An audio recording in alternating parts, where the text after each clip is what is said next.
So, right off the bat, since Marxism is already in the view now, you made a couple of claims, which I vastly disagree with. I know, of course, it's you. Hold on a second. So, the idea of the existence of gaps, resource-wise, I assume is what you're talking about, financial gap. Financial developmental gap. Okay. So the existence of this gap cannot easily be thrown at the feet of capitalism. Look, hold on a second. Hold on a second. It is a convenient thing to do to claim that, okay, there is greediness in the world, therefore capitalism.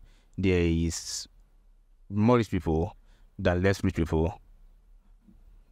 There are there are less rich people and more of everyone that is not rich, therefore capitalism. That gap. So I'm sensing a bit of take responsibility for your take responsibility. Trust me. You don't go through the easy route. That one is easier. Look, that one is easier. Trust me. Socialism provides a safety net, right? That means that government will come to your rescue when the gap is too much and you're unable to fend for yourself, right? That one is relatively easy. I understand that. But the argument I was trying to drive at, or attempting to drive at, is that inequality, financial, height, weight, intelligence, any other dimensional way of measurement has always been a thing. And to claim that it is a fault of capitalism. Now, capitalism might accelerate that, because here's the thing. If I am smarter than you, right, and then there are opportunities placed right in front of me, and my intelligence enables me to grab these opportunities and make use of them, more opportunities will come my way, and radically I can climb any economic ladder, get our social mobility, and there'll be a huge gap between us. Now, that was basically the point. Inequality exists in almost all areas. There are some forests that experience more rainfall than literally every other forest.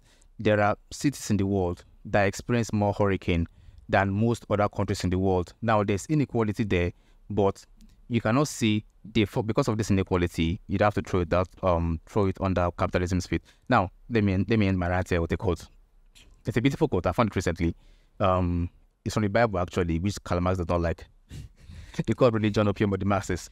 So just because that's like an objective view. Just because it's an opium of the masses doesn't mean. Hey, it's a sugar daddy, so I will allow you to defend him what you want. So now, this quote is from the Matthew chapter. It goes to listen to something like, "So those who have everything, more will be given, and from those who have nothing, everything will be taken." Now, sources beget sources, like I said. Okay, if you have 1 million naira, right, maybe generational wealth or some benefits or opportunity came your way, and you hand it, right? You go from 0 to 1. You can upscale easier, but starting from that 0 is very, very hard. Okay. Can I talk on you? Yes, please. You said from the quote you said from those who have nothing, more will be taken. Does that even make any sense? Says someone has nothing. Is it not smarter to like take from those who have everything or those who have more? What more do you want to take from those who have nothing? What right do you have to make claims to something I have accrued myself? You don't think that is evil? I mean, no. Go, hold on a second. It's okay. And what right do you have to take from the person that has nothing? What made you think I took? See, that's narrative.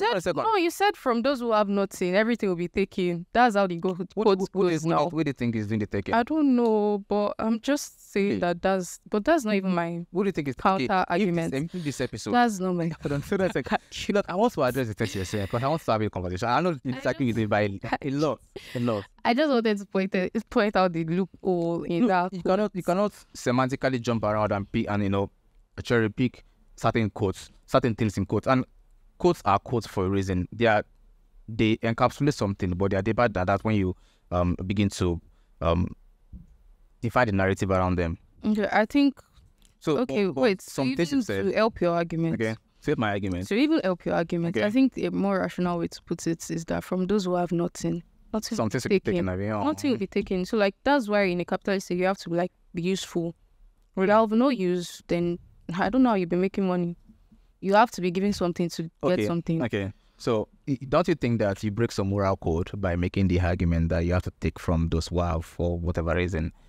It's a give and take now. Really? I'll give you and you take. What are you trying to do here?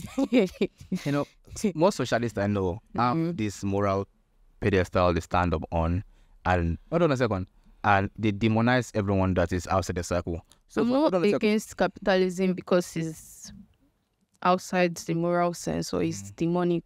Well, it makes sense, but like as a society, it's not benefiting us. I don't see why we should be supporting a system that is no longer benefiting. It doesn't make any sense to me. So go to Nigeria now. I want to talk about that inequality thing. Yeah. I can't even remember what I was going to say. Sorry. You said, okay, we can't throw the argument The of existence of inequality under capitalism. But then everything that exists in society it's not like it fell from heaven. That's even if it even exists. Well, something don't fall from something actually come from the heart. Literally, not fall. They come up, not fall down. Point is that like nothing exists in isolation.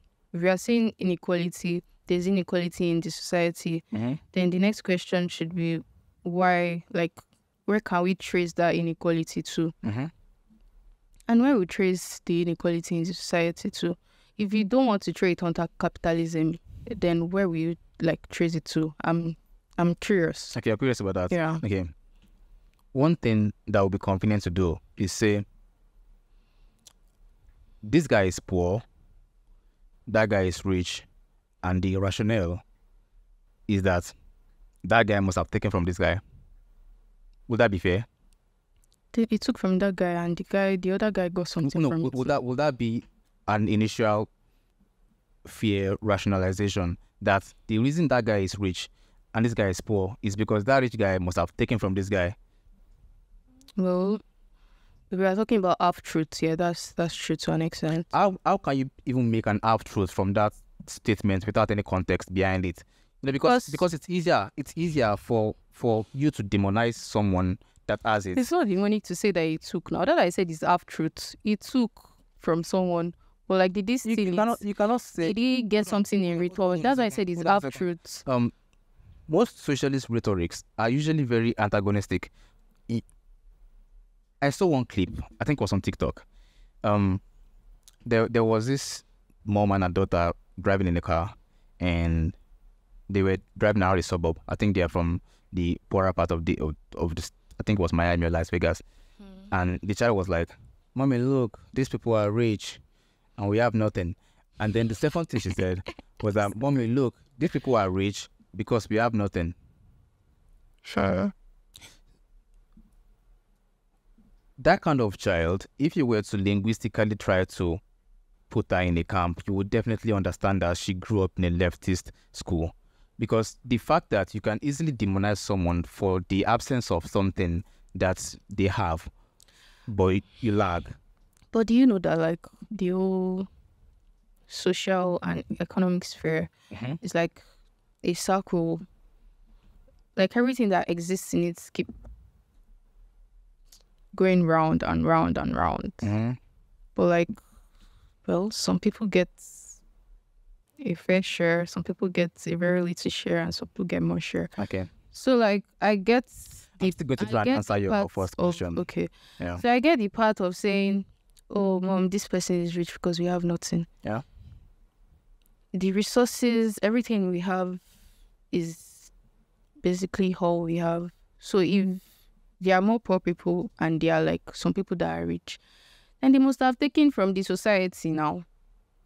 And if some people were fortunate enough to take more than some people, then I don't see the problem with saying, okay, "Oh, this person is rich because we have nothing." The fault in that pattern of thoughts is that whether or not there's context, it is usually the justification and the conclusion. So whether or not I know how you make your money, I am certain that you must have taken it from someone.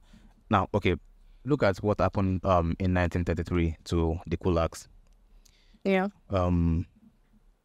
somewhere in Ukraine. So the USSR under Joseph Stalin took their land. believed not took their land. That was just like a pat on the back. If they took their land, it was much worse. The USSR under Joseph Stalin, the Ukrainians call it Holodomor. I think I might have butchered that word. Holodomor or something. Holodomor. I'm gonna stop trying. Basically, it means death by starvation. So what they did was that the kulaks, who are peasants that have survived during the feudal states, if you make good yield and harvest, and your farm products and crops are very good, people are going to want to patronize you the more, and the more people patronize you, the bigger you are going to get, and the more popular, success begets success yet again.